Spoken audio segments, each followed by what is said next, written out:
दोस्तों आदाब है, मैं अनीस अहमद खान हिंदवा से आपके मुखातिब हूँ।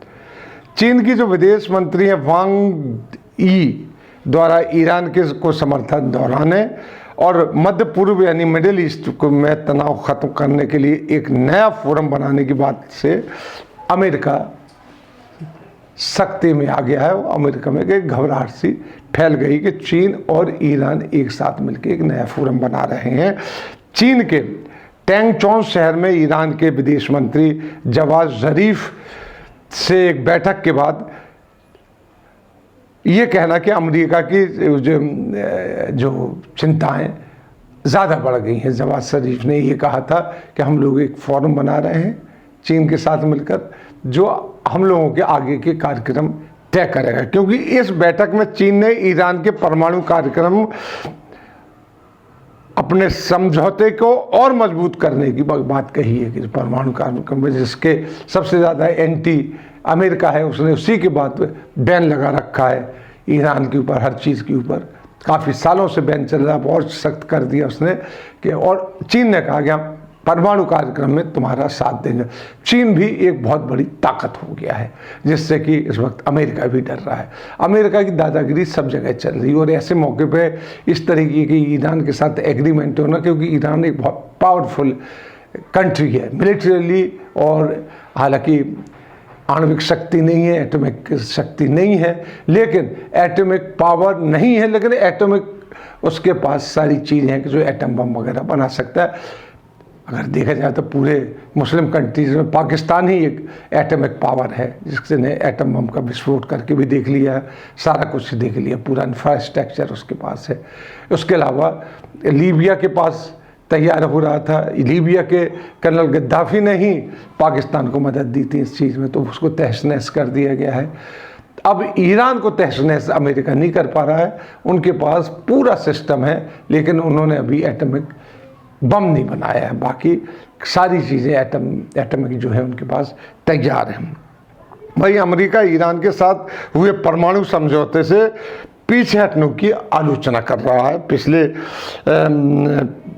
कुछ वर्षों से ईरान और चीन की जो नज़दीकियाँ काफ़ी बढ़ रही हैं। वहीं ईरान के साथ चीन के रिश्तों में से एक मजबूती आ रही है। चीन और अमेरिका के रिश्ते बिगड़ते बनते रहे हैं और अब तो पूरी तरीके से बिगड़े हुए हैं। ईरान के अमेरिका से रिश्ते तो राजाशाही ख़त्म होने के बाद से अब तक सुधरे ही नहीं हैं। रजा पहलवी जब से हटाए गए और यहाँ पे इस्लामिक रिवॉल्यूशन हुआ तब से रिश्ते ख़राब चले। वहीं चीन और ईरान के बीच एक महत्वपूर्ण समझौता होने जा रहा है।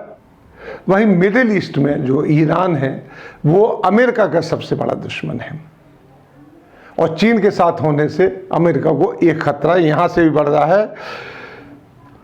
अब अगर इस परिदृश्य में टर्की को भी जोड़ देते हैं तो टर्की के चीन से बड़े अच्छे संबंध है। हालांकि टर्की के अमेरिका से भी संबंध है, लेकिन संबंध राजनीति में बनते बिगड़ते रहते हैं। तो इस वक्त टर्की चूँकि आगे आना चाहता है, इस्लामिक कंट्रीज़ में आगे आना चाहता है, और चीन भी इस चीज़ को समझता है कि हम तो इस्लामिक कंट्रीज़ को नहीं हैंडल कर सकते, तो टर्की को मदद कर रहा है कि किसी तरीके से वो आगे आए। और जो अरब कंट्रीज़ से, ख़ासतौर पर सऊदी अरब से सत्ता सरक रही है, मुस्लिम कंट्रीज़ की हाथों से, सऊदी अरब के हाथों से मुस्लिम कंट्रीज़ की सत्ता खिसक रही है, वो टर्की के पास चली जाए। उससे चीन को भी फ़ायदा है, उससे पाकिस्तान चूँकि टर्की के साथ है, पाकिस्तान भी इस कोशिश में है कि ये जो सब हो उसमें टर्की आगे रहे। और पाकिस्तान और चीन के 1950 से भी बड़े प्रगाढ़ संबंध है, क्योंकि उन्होंने जाके सबसे पहले इंडिया रूस की लॉबी में गया था, ये चाइनीज़ की लॉबी में और अमेरिकन लॉबी में गए थे। तो आज वहाँ के जो बुद्धिजीवी है पाकिस्तानी, वो कहते हैं कि हम लोगों ने सबसे बड़ी गलती अमेरिकन लॉबी में जाके की। अगर चीन की लॉबी में ही रहते तो हम लोग ज़्यादा तरक्की कर सकते थे। अमेरिका के साथ खास बात आप देखिए, जहाँ भी उसकी लॉबी है वहाँ उसने तरक्की नहीं होने दी, सारी चीज़ अपने हाथ में रखी है। रूस के साथ एक चीज़ थी कि रूस अगर एक कारखाना भी, कोई चीज़, एक सुई भी आपको देता था, उसका कारखाना भारत में लगा देता था। बोकारो से लेके भिलाई से लेके सारे प्लांट रशियन कोलैबोरेशन से लगे हैं, जो यहीं लगे हैं अब तक लगे हैं, और वो चीन उखाड़ के नहीं ले गया। अमेरिकन का कोई ऐसा प्रोजेक्ट अभी तक नहीं लगा है कहीं। ये एक बात है अमेरिका के और चीन की दोस्ती में फ़र्क है ये।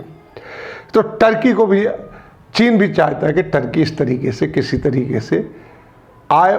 टर्की के ईरान से भी बहुत अच्छे ताल्लुकात हैं। ज़्यादातर जो ईरान का ये होता है संबंध है, और जिस तरीके से ईरान की जो अभी जो लड़ाई अजरबैजान में हो रही थी, चूँकि ईरान का हिस्सा लगा है, तो उसमें भी टर्की से ईरान ने बात करके उसको अभी लड़ाई रुकवाई। लड़ाई ज़्यादा देर नहीं रुकी, फिर से शुरू हो गई है। वो उसके दूसरे पहलू हैं, लेकिन ईरान भी नहीं चाहता कि टर्की से उसके संबंध किसी तरीके से ख़राब हुए। टर्की तो मिडिल ईस्ट में पैर जमाने की कोशिश कर ही रहा है, और जो ये बिसात बिछ रही है चाइना की और ईरान की, वो टर्की के पैर जमाने में काफ़ी मजबूती बख्शेगा। इसी के साथ हम आपसे विदा लेते हैं, अगले अंग में फिर हाजिर होंगे। तब तक के लिए दीजिए इजाज़त।